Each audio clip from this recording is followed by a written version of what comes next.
It's time to answer the million-dollar question. How did we do it?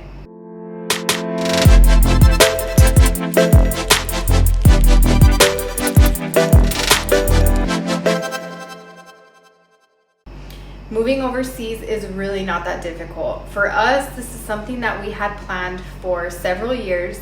And even though it wasn't something that we had planned every single day for those several years, it was something that we worked towards.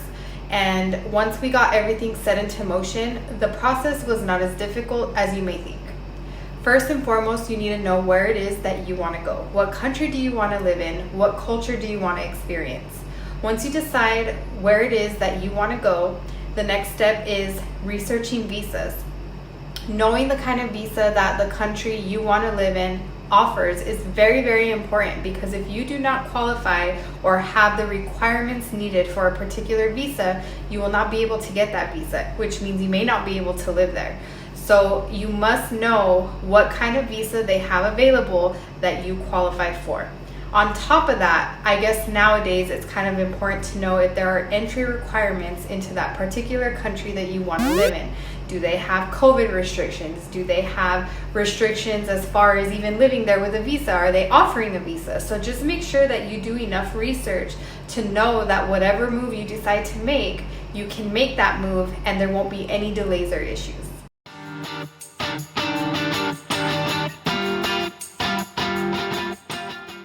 Just to give you some examples of visas, there is education visas, there are work visas, there are long-term tourist visas, and now several countries are coming out with a digital nomad visa, which I wish I would have if where I live offered that.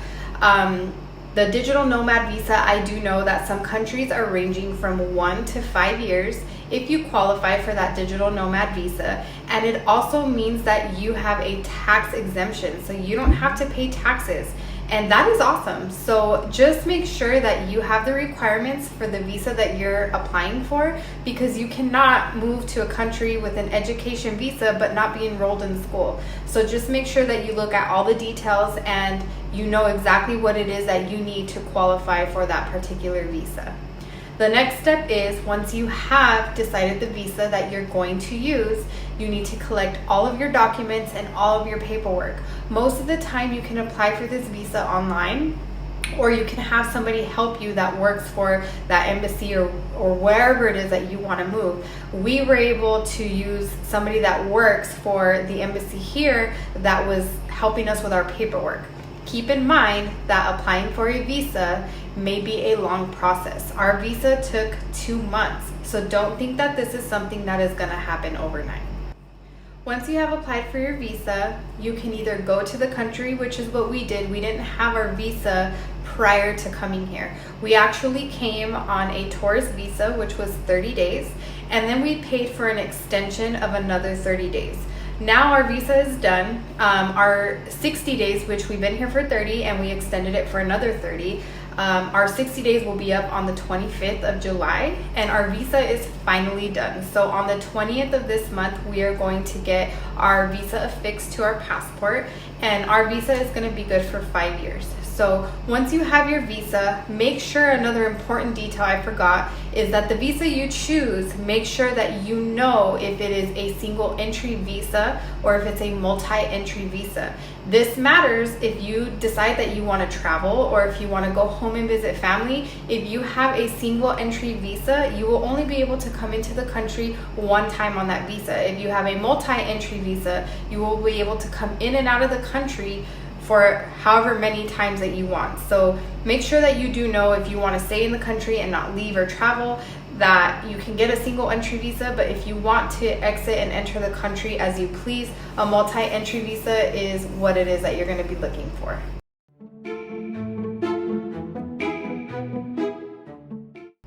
The hardest part might be, what about all of your stuff, right?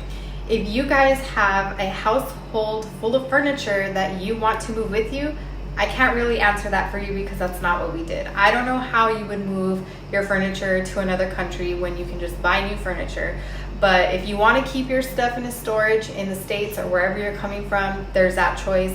Or you can be like us and literally sell everything that you owned and only keep certain things that are important to you and just move with your clothes and your shoes, because that's what we did.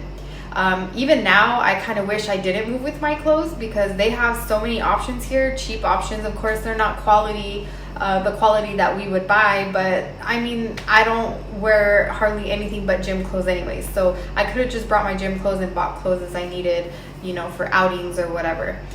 So it is not impossible to do this move.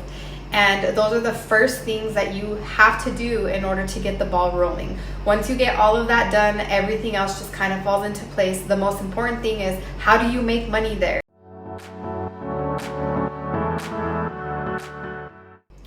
For my next video on moving abroad, I will give you guys some information on jobs that you can do living abroad and kind of where we're at, what our plan originally was when we moved here, and what it is that we're doing now.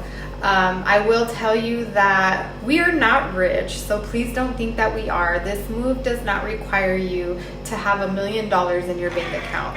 What it does require is that you have to have good money management, and you have to know that what you're doing with your money and budgeting with your money and investing your money matters. All of that matters. So we'll touch base on some of those things in my next video. If you guys have any other questions or any other information that you would like to know, please leave a comment below and I will try to answer your questions as best as I can. We are going out of town next week, so I'll be pushing out some new content for traveling, and I'm pretty excited to share that with you guys.